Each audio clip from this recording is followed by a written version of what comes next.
Tonight, a heartwarming surprise for a pregnant single mother whose SUV was stolen. Yeah, she's due with her 5th child any day now, and she's been really concerned about not only getting around with her small children, but also getting to the hospital. 7 Action News reporter Simon Chowdhury shows us how the community came together to help her out and her reaction that will have you in tears. But what's great about this is Nooner's Tony graciously donated this van to you and your family. So I really do appreciate it. You're welcome. You're welcome. You're very welcome. Tears of joy and an immeasurable amount of gratitude. Shonice Eastman has been down on her luck after her SUV was stolen from her garage earlier this month with her children's car seats inside.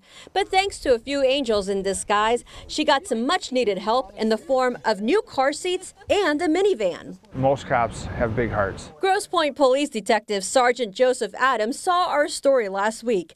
Because he's a certified car seat inspector, he had enough new car seats to donate. But then he got Nooner's Towing involved, asking them if they had a vehicle that could fit the growing family's needs. We all came together and decided that it would be in best just to donate it. And that wasn't all. Remember the story we did on Brother Joe, whose stolen guitar was replaced by a Detroit officer?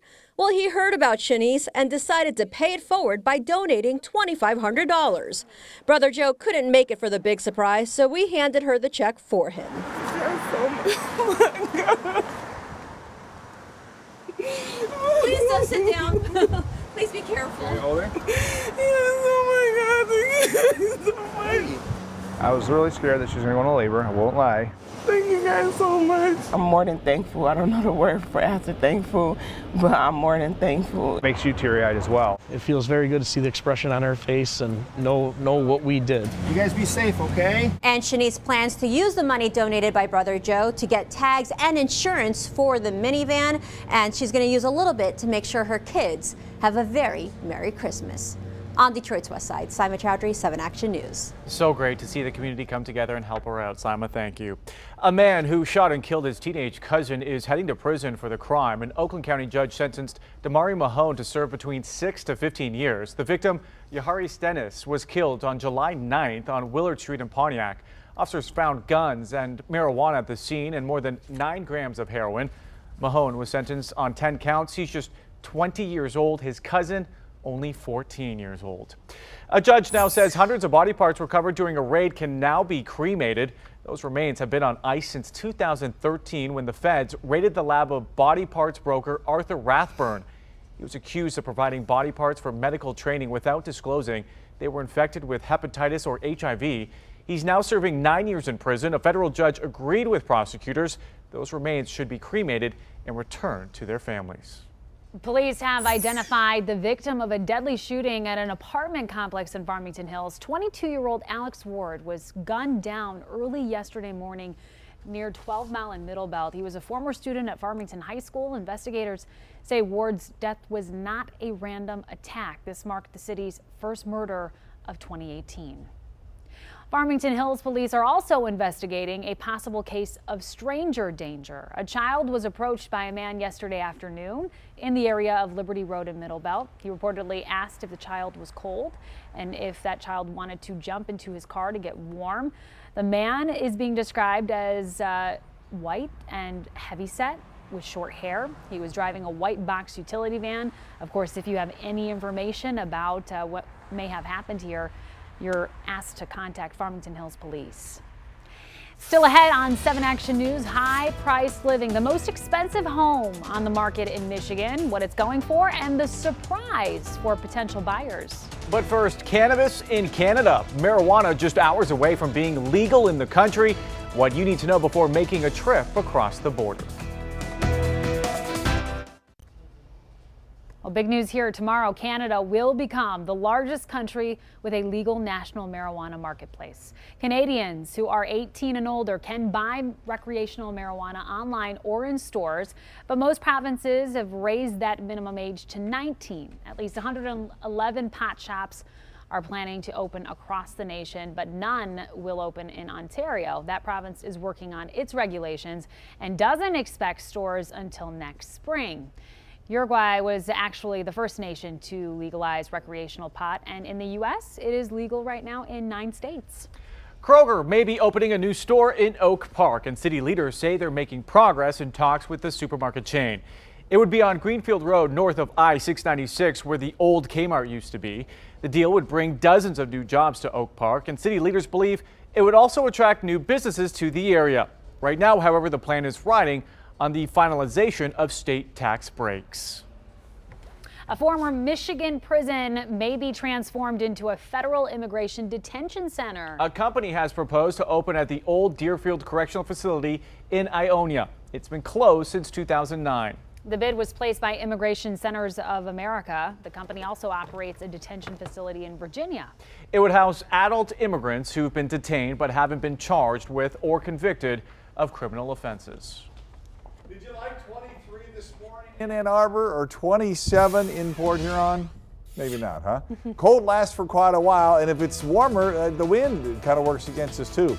I'll tell you when we have 2 opportunities to see some snowflakes flying before the week is out. All right, Dave. Plus, the Connors making a comeback. Where Roseanne's family goes from here in their new spinoff.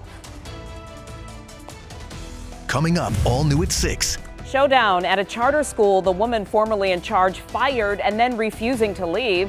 Now she's making a new announcement. What happened in court when she came face to face with her former boss. And with temperatures now near freezing, it's time to think about winterizing your home. What you need to do to protect your biggest investment so you don't waste your money. It's all coming up next on 7 Action News at 6. Amira, I want you to pay attention to that story.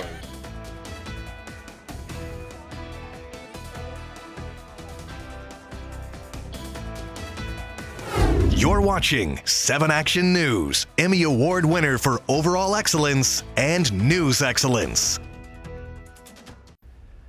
Some exciting news tonight. Roseanne spinoff The Connors makes its debut on Channel 7, but the show will be missing its famous matriarch, Roseanne Barr. That's right. So we want to know, do you think The Connors will be as good without her?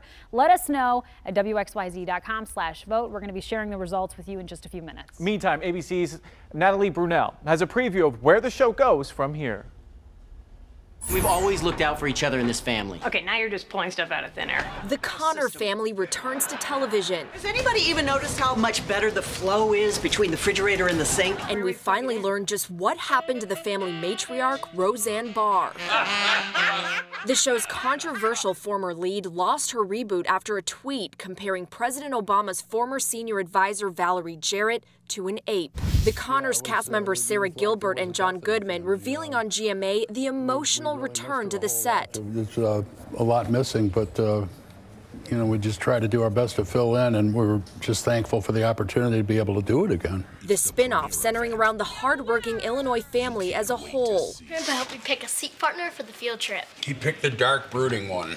Ah, point for my team. I think we all felt that we had so many more stories to tell. We've always been fortunate to be able to represent a working class family on television. A family redefining itself without its iconic matriarch, hoping to bring laughs and tears through a blue-collar lens.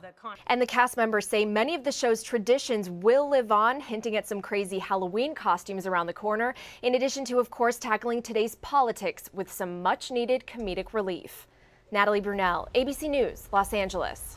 All right, and The Connors kicks off a new night of primetime here on 7. Then at 8:30, it's the series premiere of The Kids Are All Right. And you can catch Blackish at 9, followed by Splitting Up Together at 9:30. Nathan Fillion stars in The Rookie at 10. Then be sure to join us for 7 Action News at 11. A multi-million-dollar tax break will subsidize Ford's purchase of the Michigan Central Station over in Corktown. Detroit City Council approved $104 million over 35 years, and as well as community benefits. This includes funds for education and workforce training programs, as well as a city revolving loan fund. Ford has already agreed to invest $10 million in the greater Corktown neighborhood as part of its development. The automaker plans to move 2,500 employees to Corktown campus by 2022. That's a lot of folks. Well, this is some exciting news for the city of Detroit. The city's actually getting a new college campus, all thanks to Davenport University. The school announced its new location today in the city's new center. It will be at 3031 West Grand Boulevard and will open in January. Davenport is working with Detroit employers to offer scholarships and programs specifically designed for the city. The university president says the school will also customize programs to meet companies' needs. He says Davenport can create degrees in just 60 days, and the school guarantees jobs for students. If you're going to come to us and you don't get a job in the field and you've done everything we've asked you to do, we should be accountable for that. Mayor Mike Duggan praised Davenport for creating another path for Detroiters to get jobs. In-state showdown. Michigan and Michigan State will be battling it out in East Lansing this Saturday. Yeah, Dave is ready. It's the second hottest ticket in town behind, of course,